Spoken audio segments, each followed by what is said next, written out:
الرجيم بسم الله الرحمن الرحيم ربي اشرح لي صدري ويسر لي أمري واحلل عقدة من لساني يفقهوا قولي.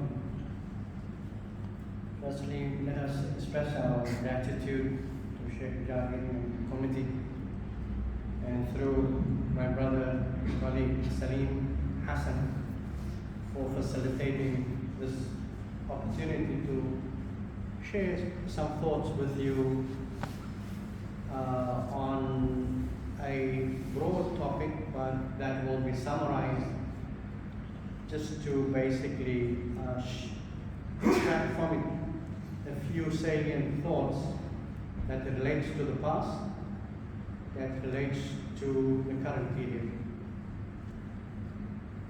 My presentation will focus on the connection between our Muslim identity, our historical background, and the issue of the political landscape, generally speaking. And the reason for that is based upon our understanding of the seerah, of the life of the Prophet ﷺ.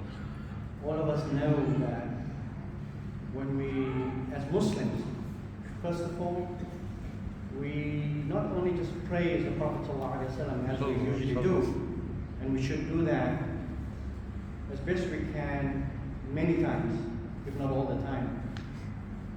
But it's mainly because he's our Uswa Hasana, he's the best exemplary model. And so there's no other model but he. He's not to be worshipped, but to be followed. He is not to be made an idol, but to be praised for the work, for having set an exemplary model that you and I, over the generations, are so inspired by. So when we look at the seerah, what did we learn from? There are two important phases, besides, of course, before the Nubuwah period. In this Nubuwah phase, we talk about the Makkan period and about the Madanite period. And when we think through this historical period, there are a number of issues that popped up or cropped up as such. The Nubuwah, the Wahi that he has received, and through this Wahi, the guidance that he gave us. So of course we know that Allah subhanahu wa ta'ala, we should worship on a daily basis. Not every alternate day, not every alternate week, on a daily basis, on a minute by basis, in whichever way we can. Because after all, you and I, we are not perfect beings, we are weak beings. And weak beings depend on whom? Not on our siblings, not on our parents, but on Allah subhanahu wa ta'ala. So we all must always recognize ourselves as being weak. But we are also individuals who should work towards perfection. And when we look for that, we only look at the model of Rasulullah. And that's the reason why we harp on his life, we harp on his character, we harp on the way he interacted with fellow human beings. So in the Meccan phase, and of course even pre the Nubuwah phase, he was already recognized as somebody who was trustworthy. And that's a characteristic that you and I know is very difficult to hold on to ourselves. Sometimes your parents or your children or your wife or your siblings will try to rely on you, but sometimes you just fall on that trust. So we demonstrate certain weakness that we have. But when we come to Rasulullah, he basically demonstrated in a very concrete, tangible way what it meant to be trustworthy. So when it came into the Meccan phase, even those who disliked him, who hated him, the family from Quraysh, could recognize the trust that they could have in him. And that carried him. And as a result of that characteristic, it continued, of course, throughout his life, as we all know.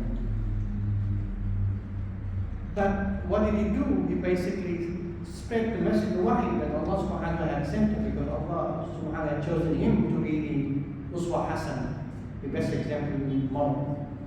And so he demonstrated that in his life, and he shared that with everyone. So during the Meccan phase, he had, as you all know, in the summarized form, he went through trials and tribulations. But he pushed on, he carried on. And of course, when it came to shifting from Makkah to Medina, where he got groundswell support, he basically was taken by that community eventually as their leader. And what does it mean to be a leader? I was just speaking very briefly with Sheikh Jardine, and one of the points that comes out is succession. In other words, how do we choose somebody to succeed? And we know from the life of Prophet ﷺ that he demonstrated how to do this, or in a sense in his lifetime, but we quickly comment on the Khalifa. So when he landed in Medina, what did he do? He set up what is known as a constitution, that we understand. He basically brought Muslims and non-Muslims together under the notion of the Ummah of Medina, of the Ummah of Islam. And he demonstrated in a tangible way again what it meant to lead. Of course, he already led in Medina and Makkah, but he basically showed it in a different way. And under his leadership, he showed that he could be the Khalifa of an emerging Muslim society. He demonstrated leadership not just to Muslims, but to those who were not Muslim, to the Jews and a sprinkling of Christians that were around. And all of them, despite, like we said, even in Makkah, those who disliked him, they still acknowledged his character, and that stood up and remained so. So at the time, of course, during the Medina phase, as we mentioned, this constitution was there. So in other words, he formed a political, social-political, economic structure that was viable for that period. But at the death of the Prophet, the issue of succession basically became a major issue. But again, that was very well worked out. He appointed Abu Bakr because Abu Bakr was his close friend and also his most trustworthy friend. And so Sayyidina Abu Bakr demonstrated that in his short period as leader. But when Sayyidina Abu Bakr passed away, then of course it went to Sayyidina Umar. And then thereafter, Sayyidina Umar looked at the committee, and from that committee, Sayyidina Uthman emerged. And then eventually Sayyidina. So each of these individuals, they demonstrated leadership in a very concrete manner that everybody admired. Of course, us in the Ahlul Sunnah wal Jama'ah, we do know that Ahlul Shia have their own notions, but we disagree totally with them. Because after all, these individuals should at no stage, because as we unfortunately sadly happen within the other circles, we should praise them. We should always honor them. We should always say, Radallahu anhu, may Allah be pleased with them, for the way they carry themselves. And so these collective models, if I can put it that way, of course the model of Sunnah stands out and remains, but we draw inspiration from these khulafa as well, for the way they were generous, the way they showed how to interact with one another. So, leaving aside our history, and particularly these honorable individuals, let's fast forward, if we can do that way, as a second part of, because of time, we try to stick within the time frame. We want to dwell a bit more on our own history in South Africa. Now, when we talk about our history, who do we talk about always? We say, if somebody has to ask you, can you tell me about your Muslim history? Who stands out? And all of us, I would think, by consensus here, we will say Sheikh Yusuf al-Makasri, don't we? Indeed, Sheikh Yusuf was and remains our model. Of course, we are not putting Sheikh Yusuf above the Prophet. In no way should we do that to anyone. But when we look at the life of Sheikh Yusuf and what he did, then we will fully grasp as to why.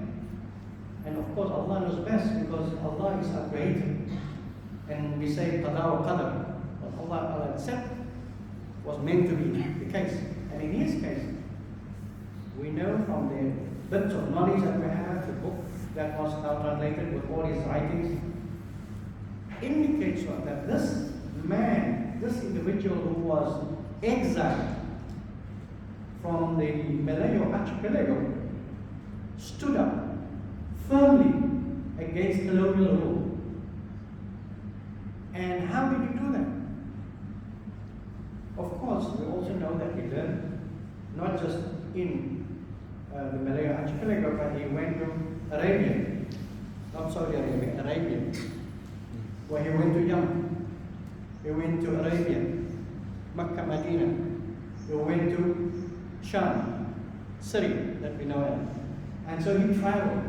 Of course, we can imagine 3-4 centuries. I mean, we have aeroplane, all sorts of new vehicles that can take up minutes.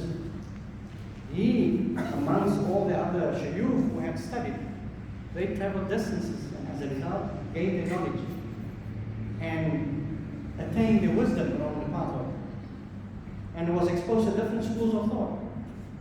From the Hanafi Shafi'i school, because he also touched base in India as a matter of interest, and then also exposed to different Sufi turuq or tariqas, as we know, whether the Naqshbandiyya or the Shadiliyya or the Khalwatiyya, which he was very much immersed in, which highlighted to us that what was he?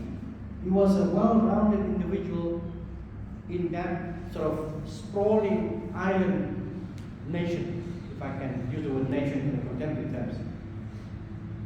And as a result of that, he also stood out as a very fine political leader, apart from a sheikh that we know, or Sufi sheikh, more specifically. He stood out and he demonstrated to one, like the Prophet ﷺ had shown us many centuries ago, he demonstrated how the interaction between religion and politics could come to the fore. He stood up against the Dutch. They hounded him wherever he was. In the end, they caught him, they apprehended him, and took him where? They took him to an island known as Ceylon, we know today as Sri Lanka.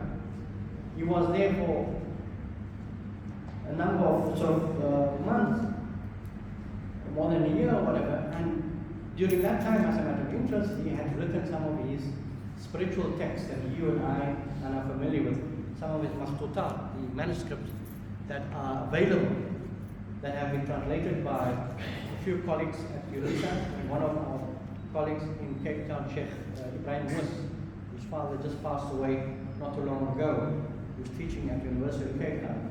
And they did a brilliant job of translating, so now it's accessible. But if you look closely at the writings of our beloved dear Sheikh, may Allah grant him the highest place in Jannah, who inspires us to this day. The mere fact that I talk about him is because he inspires us. And because you have heard about him, you're basically inspired just by the mere fact that his name is wrong. So what we learn from him, as we had said, just to emphasize it, is that he was able to combine his ideas, crystallize them, political ideas, the soul ideas, fiqh ideas, and of course the others that come to the fore through his writings. And so he left us a legacy. He left us a number of manuscripts that we can draw from. So that is Sheikh Yusuf. Who is the other person whom we basically always remember? Us in the Cape or us in South Africa? Is Tuan Guru, Imam Abdullah ibn Qadir al-Salam. Why do we remember him? One of the important things that he did while he was interred, while he was incarcerated, on Robben Island, and he was not incarcerated on Robben Island once. He was incarcerated on Robben Island twice. So yes, we are respected. Madiba was incarcerated for 27 years, but we had a sheikh, and we can be proud of it. Not just because he was incarcerated, but because of his person of demonstrating his Muslimness, standing up against the colonial powers in whichever way he was able to. Again, we must think back more than 3 centuries, about 2.5 centuries away. So he basically memorized the Quran whilst he was incarcerated and wrote or penned the text, the Mus'haf as we refer to it as on paper. And there were 3 copies that are extant. The 1 copy is still at Awal Masjid. Now talking about Awal Masjid, who laid the foundation for that important masjid? The very sheikh that we talk about, Tuan Guru. And then what else did you do? You also laid the foundation for the madrasa that you and I still benefit from. Our generation and our sort of generation before, our forefathers and forefathers, we all were able to benefit as a result of Tuan Guru's contribution. So you have Sheikh Yusuf, then you have Tuan Guru, and Tuan Guru basically deepens that foundation. But once again, as I want to emphasize, is that combined the ideas of religion, whether it is Tawheed, of course Tawheed is critical for us all as Muslims. We combine that with political ideas. We combine that with his social relations. We combine that with other activities that he basically was involved in. So you and I, since that time, benefited from that, and we continue to benefit from that. And as a result of the text he wrote a text by, Ma'rifat al-Islam, or knowing Islam, or understanding Islam. The text, by the way, consists of a number of earlier writings of other scholars that he had memorized and that he had written down. And so this text, which is if we can, contemporary terms, we talk about edited work, publication. He edited some of these, so to speak, not edited their works, but memorized them and put them into a compendium. And so you and I benefit from it. And one of the scholars whom we benefit from was the Sanusi text. And where is Sanusi from? From Northern Africa, from Libya. What do they know as Libya? And that sheikh was an outstanding sheikh in his field at the time. And so our Tuan Guru basically derived benefit from him. But where did the Tuan Guru come from? From Tidor. Like Sheikh Yusuf from that part of the world. And they demonstrated to us in a very strong, tangible way what it was to lead, what it was to be a Muslim in a secular environment, what it was to a Muslim under colonial rule.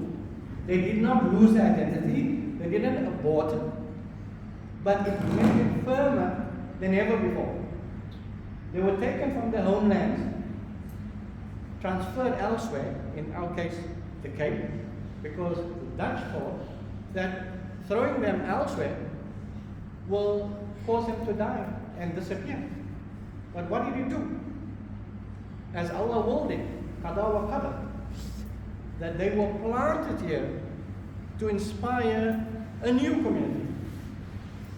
They came here to teach an evolving community. They came here to demonstrate what it meant to lead a small community in a secular environment, in a far-flung environment, in your geographic location that no one at that time ever thought they would find themselves in, and still demonstrate their Muslims.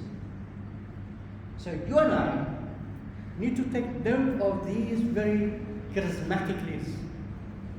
They are part of our flesh and blood and our spiritual soul. They came, of course, we lament the fact, the way they were treated then. But despite the hardship, you and I have benefited from those very individuals.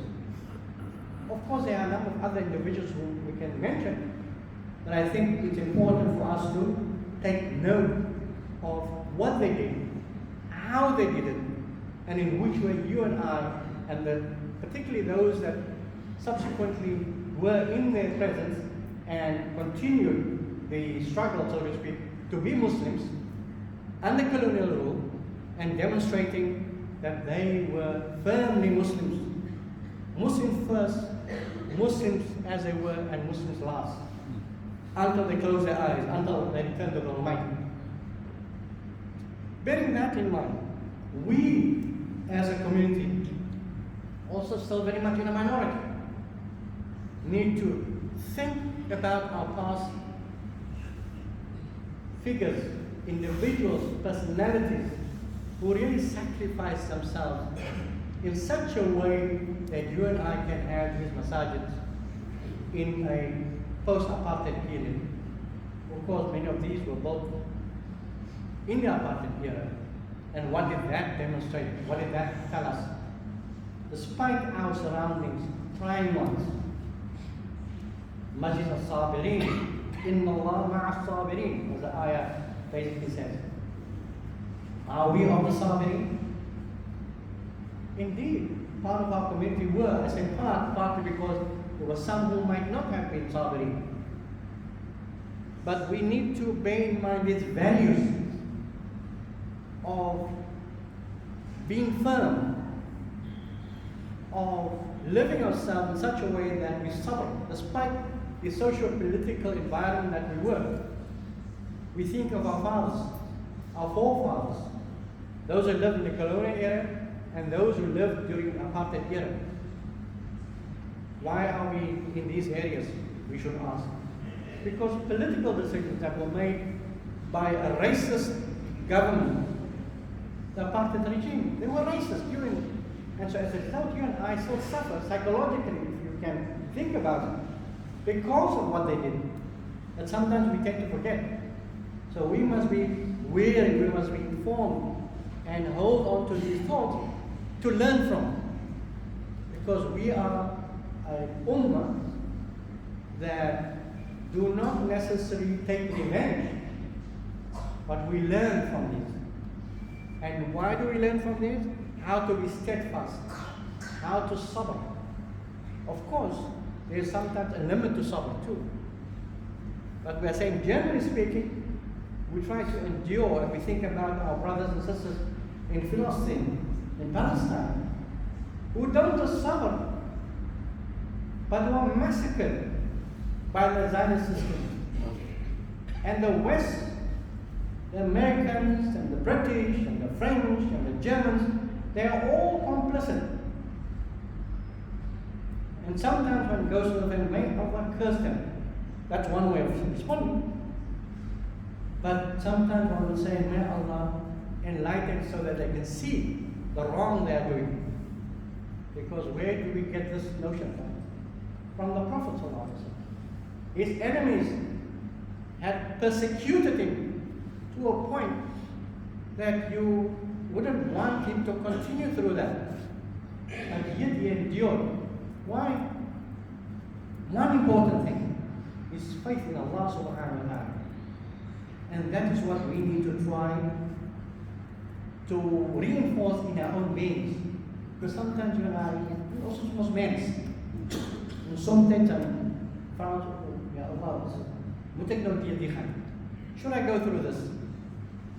But if we look at the Prophet ﷺ example, hey, we cannot but take that example, and that will basically give us the necessary courage to plow on, as we say. So, thinking back of these four ways, of course we can mention a number of other individuals, but I want to come more to the contemporary period and more or less why not, because the time is basically up. Okay. Three things I want to say is that there are other shuyukh that were operative and functioning in our community. For those of us who are familiar with Sheikh Ismail Hanif Edwards, who was killed in a car accident in 1958. If you look at his life, there was a Dr. Ibrahim who had written a text on him. He was one of those very informative, very educated shuyukh. And we're not saying that other shuyukh are not educated. Please just, I'm trying to emphasize him partly because of the life he lived, of the ideas he shared in many of his manuscripts. He wrote on fiqh, he wrote on tasawwuf, he wrote on Arabic, and so there are many of these extent. The point which I want to make is that the type of life he lived, an exemplary life in our context, and he inspired many. For those of us who came from Camp of Cape Town, Imam Kufay, you will know about him, or Ismail Kufay, the father-in-law of Sheikh Ibrahim Brevilos, and of course a number of others of the younger generation, our generation. Then there was Imam Abdullah Haron, who was killed, was in detention. And for what is the question? Because as I said at the beginning, I want to just connect religion and politics, is because of how they understood their deen, their notion of tawheed, and how they applied that notion within their circumstances. And because he spoke out against apartheid, he demonstrated that you cannot be fully, you can be a Muslim, but you must be a proactive one who speak out against the injustices wherever it may be. In our circumstances, the apartheid system was an unjust, inhumane system. They did not care two hoots about the person whose color of his or her skin was other than white. That you and I know some of us were whiter than them, but yet we were discriminated against. But leaving him aside, we had other shuyukh who also, in a sense, Imam Hassan Solomon, for example, who also supported the ANC in the Prof, of course, prior to the the democratic period. And in a sense, they tried to demonstrate and show the interconnectedness between, on the one hand, religion and politics. And in winding up, let me say, during the post-apartheid period, we had the African Muslim Party, for those of us who are familiar with it, that tried their little best to participate in the political arena. But alongside them were a number of others who joined either the African National Congress or some of the other parties to demonstrate that there is an interconnectedness between your religious identity and, of course, politics. And so of late we have, like we were introduced, a Jama-ah party, which is one. We have other parties also where we have Muslim individuals demonstrating their Muslimness. And I think it is by time that we need to become cognizant of the fact that we cannot extricate, we cannot take the issue of religion and say, well, it's a private affair. Our religion, our identity is a public affair. And it needs to be expressed through our economics, dealing in business with others. It should be done in our universities, where we teach students. It should be done at schools, where we interact with our pupils. In other words, our Muslimness need to be reflected in all spheres. Whether you're a lawyer, whether you're an accountant, whether you're a doctor, that needs to be the case. And so the interconnectedness between those two elements that we spoke about right at the outset, religion and politics, should continue right up to the time we close our eyes. Because you and I, this is what I end on, is whilst we do be part of the Saabireen, remember, the moment you and I close our eyes, or rather, when Allah subhanahu wa ta'ala ends our life, or we return to Him, we will be answerable for whatever we did, big and small deeds, to Allah subhanahu wa ta'ala.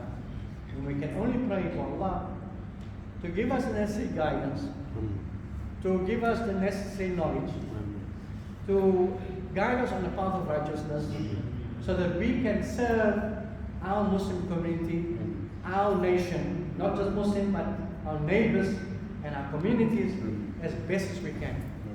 Because we have been created for one purpose, to worship Allah, in order to make ibadah, but ibadah in a comprehensive sense. By giving somebody food is an extension of ibadah. It is a da'wah in a different form. And that is how we need to see ourselves. That is how we must understand our community. That is how we must see how these masajid function as extensions of this community. So when somebody who was not Muslim passes by near Al-Adhan, he or she must be attracted to that, not just that voice, but to the words. Because why is Adhan being made? To call us to prayer. Why is it being made? Is to recognize that Allah subhanahu wa ta'ala is Allahu Akbar. And there's nothing Akbar than Allah subhanahu wa ta'ala. But the moment we do so, that is where the problem is. And that is the challenge. So may Allah make us of those who recognize Allah to be our Lord and only Lord. And let us be spiritualized by the messages of our forefathers. Whether the writings of Sheikh Yusuf, whether of Tuan Guru, or whether of others who are writing in our communities, let us be inspired by this so that we can be Muslims as best as we can in a secular environment that we find ourselves in. وآخر الدعوة الحمد لله رب العالمين. Apologies for taking more than 10 minutes.